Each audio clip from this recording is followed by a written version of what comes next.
Hi, it's me again, Isa.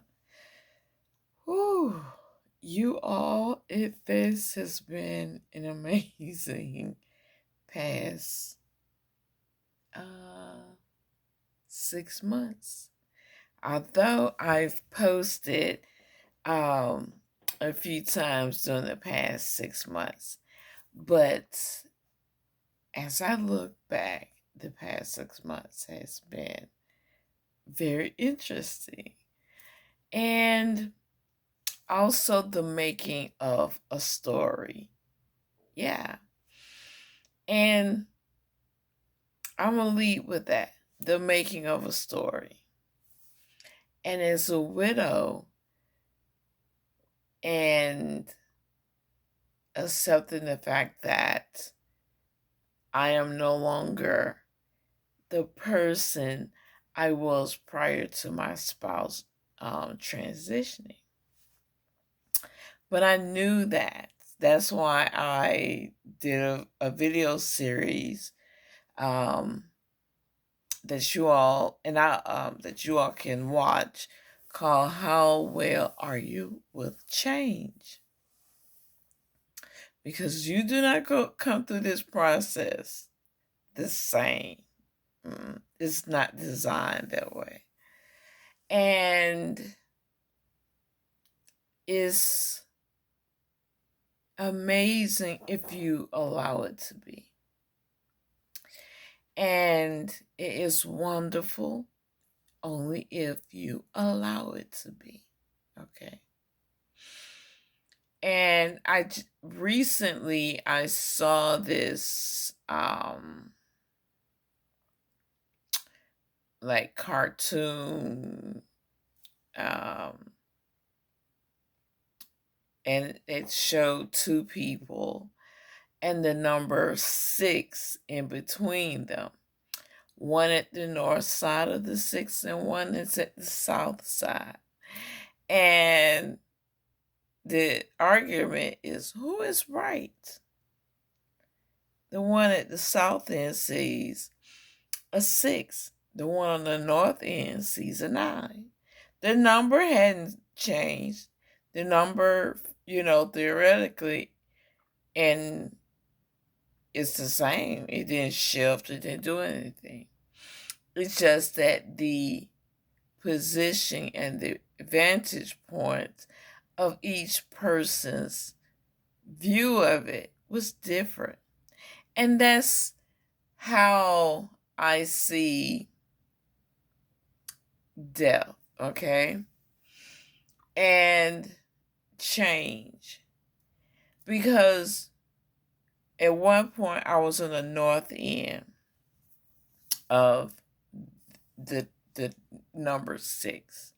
And after my husband shifted, and shifting is just only defined as a combination of time and experience since or as I experienced them after my husband's transitioning.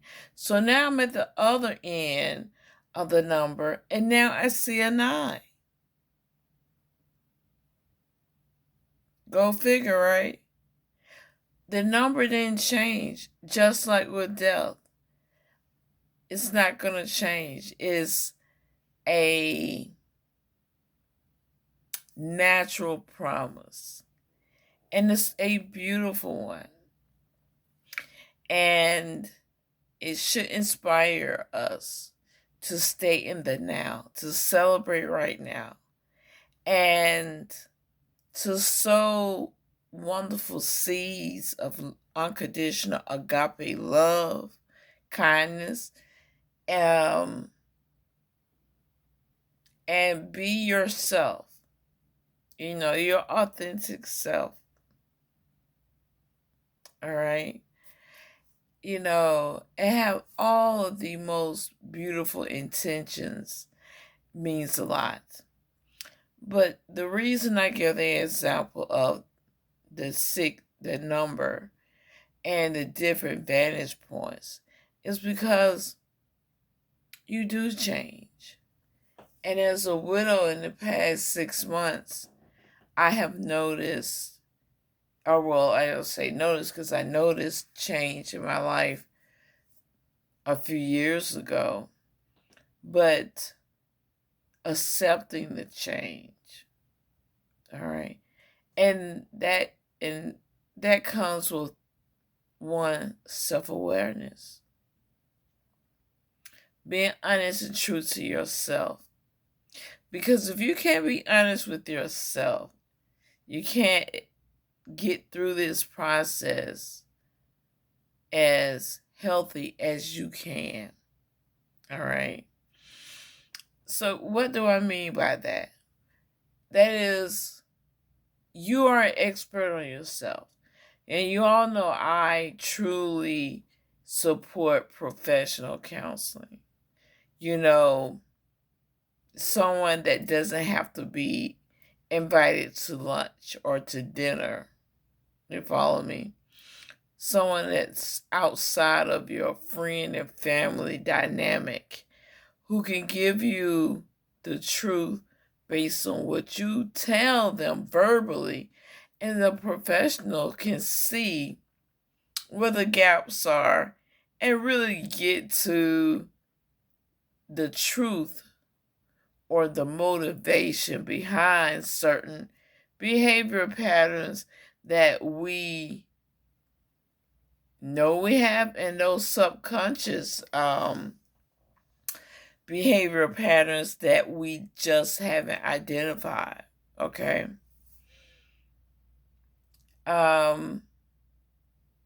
So when you're in those shifting moments of changing, that's the making of a story. Yes. You could literally write a book. I know I could. And at some point I am. And it's a wonderful thing. I pray that my messages find you in a place where you find it just a tad bit, or if not very challenging, outside of therapy, okay? To bring you inspiration. That if you've trying to hold on to keeping things the way they were before your spouse passed away, because I tried to do that for years, y'all, but it was draining me. I wasn't ready to accept the fact that I was a widow with young children, and I have my existing responsibilities, in which I had before my spouse transitioning, and now I have the responsibilities that my husband had are now mine.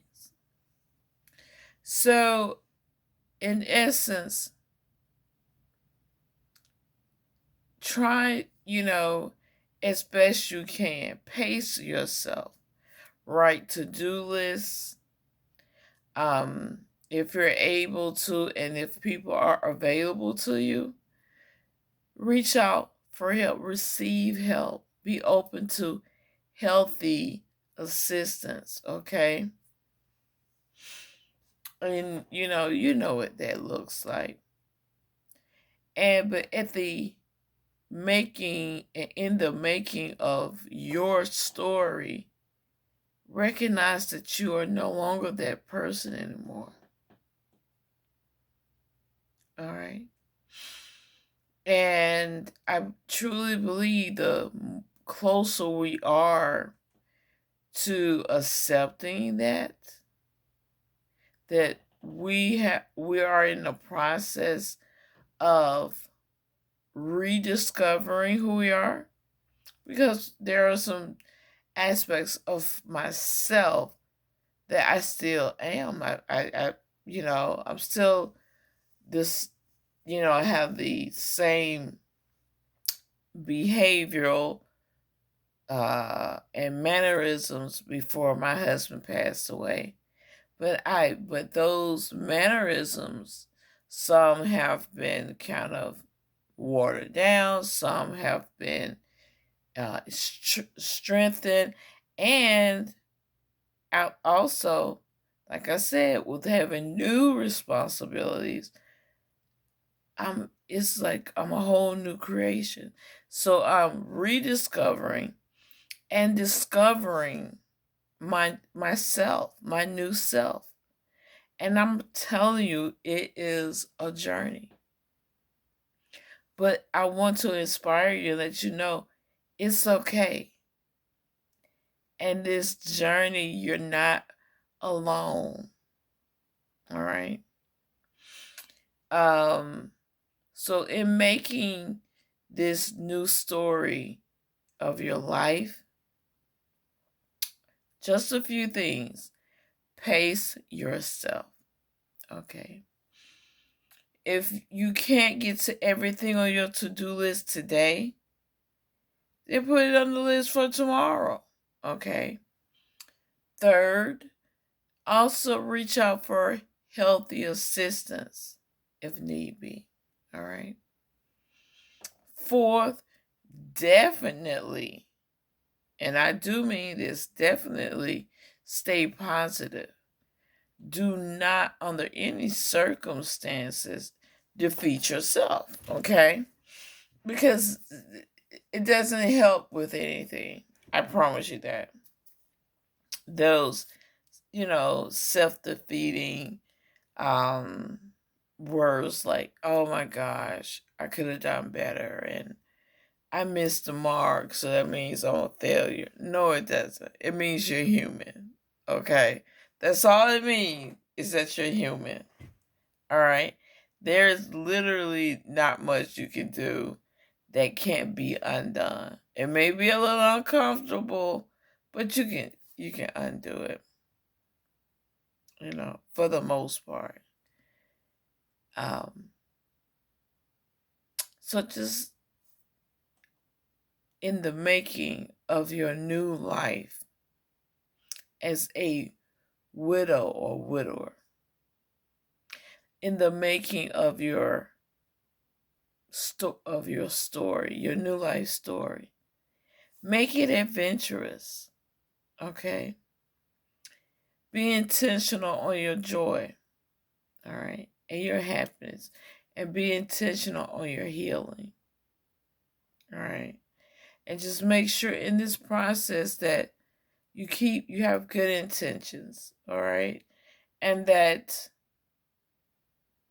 you set seeds of unconditional love, wisdom, and kindness. All right.